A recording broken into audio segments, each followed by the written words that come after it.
Constantine had a vision and a dream, so history tells us, of the sign of the cross and was told that he would be victorious in battle through that symbol. Now, there's different versions of this story. There's some degree of doubt as to whether it happened at all.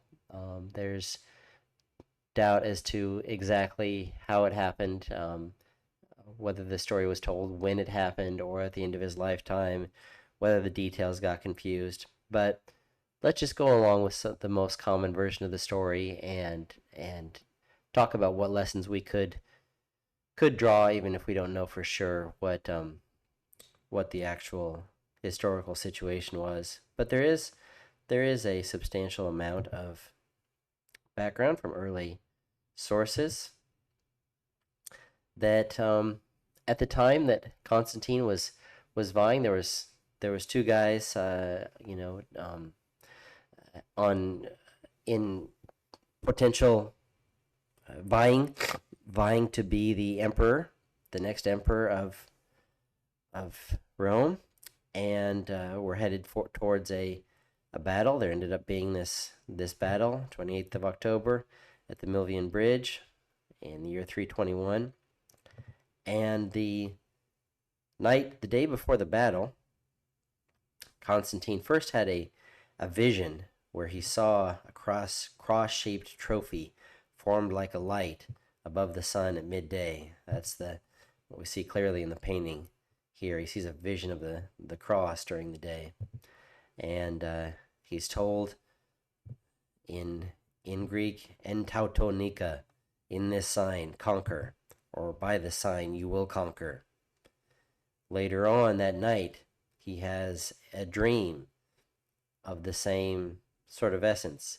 In the dream, Eusebius says, the Christ of God appeared to him with the sign which had appeared in the sky and urged him to make a copy of the sign which had appeared in the sky and to use this as a protection against the attacks of the enemy. So he was to take the cross and to put it on the shield of his soldiers. Now there's some, again, confusion in the story in terms of exactly what sign he was to use. Some versions say he was to use the Chi Rho symbol that you may have seen in Christian churches and Christian contexts, which is the first two letters of the word Christ in Greek. There are some symbols in Christian contexts that have both the cross and the Chi Rho for Christ put together.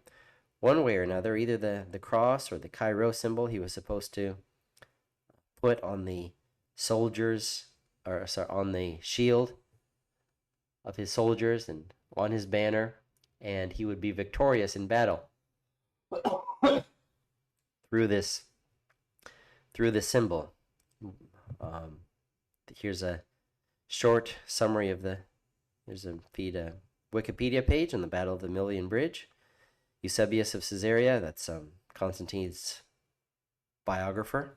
He recounts that Constantine and his soldiers had a vision sent by the Christian God. This was interpreted as a promise of victory if the sign of the Chi Rho, the first two letters of Christ's name in Greek, was painted on the soldier's shield. So sure enough, the history tells us Constantine took the message, put the symbol, either the symbol of the cross or the Chi Rho for Christ's name, on his soldiers' shields, maybe on their banners, and wouldn't you know it, they were victorious at the Battle of the Milvian Bridge. Constantine goes on to become emperor of Rome, and this was a crucial turning point in that history. Now, big question, huge question. Let's just assume that this is all true. Was this dream and vision from God?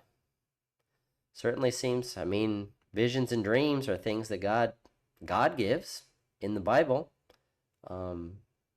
Constantine did it, what the dream and the vision instructed him to do, and he became emperor of Rome and Christianized Rome rather than being a beast of the sea persecutor against making war on the saints.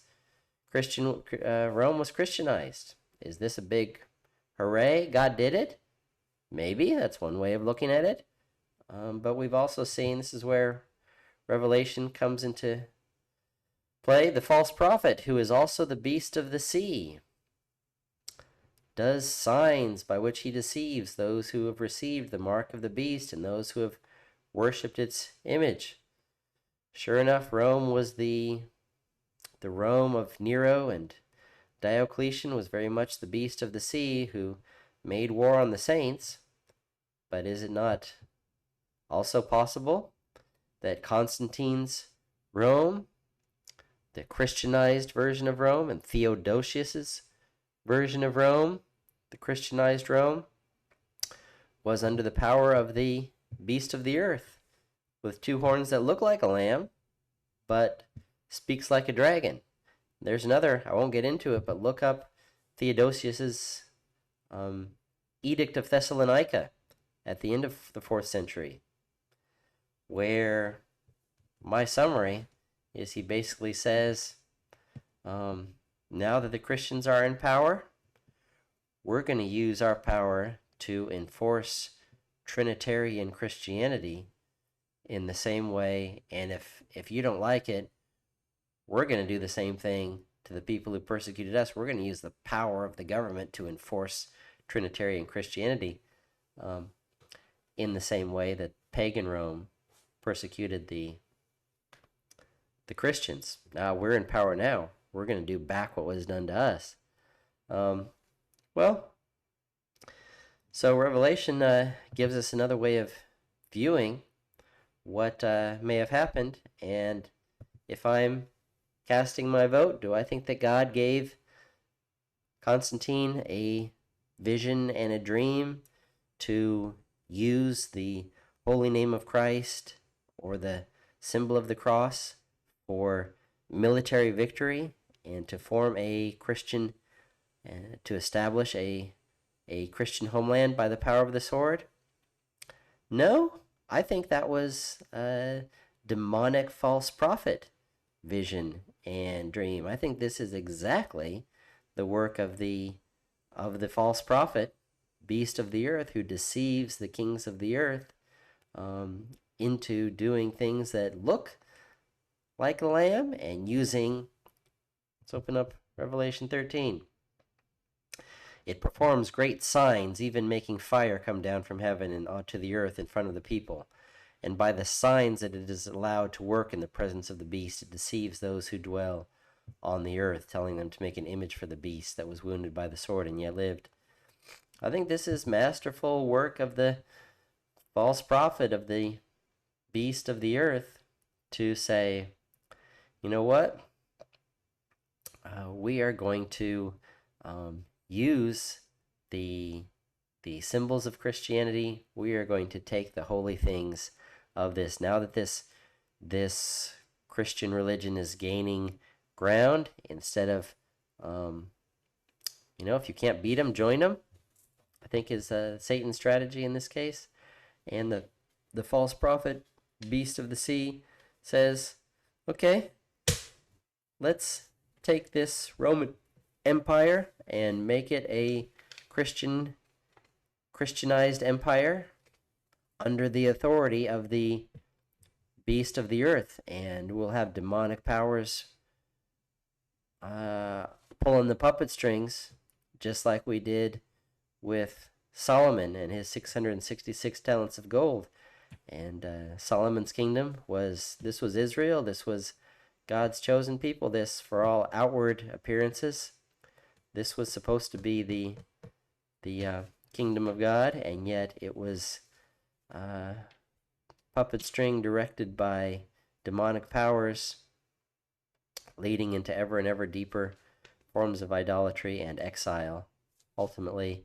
And so this is what the beast of the sea is good at. This is what the false prophet is good at. And I say that the beast of the earth is the demonic power behind Christian nations, especially beginning in the 4th century, and using the beastly ways of worldliness under the guise of Christianity to build so-called Christian nations that are not the kingdom of God, and in fact are rivals to the kingdom of God, and that help promote the great distraction in place of the Great Commission by giving Christians a homeland in this interadvental age when we are supposed to be aliens and strangers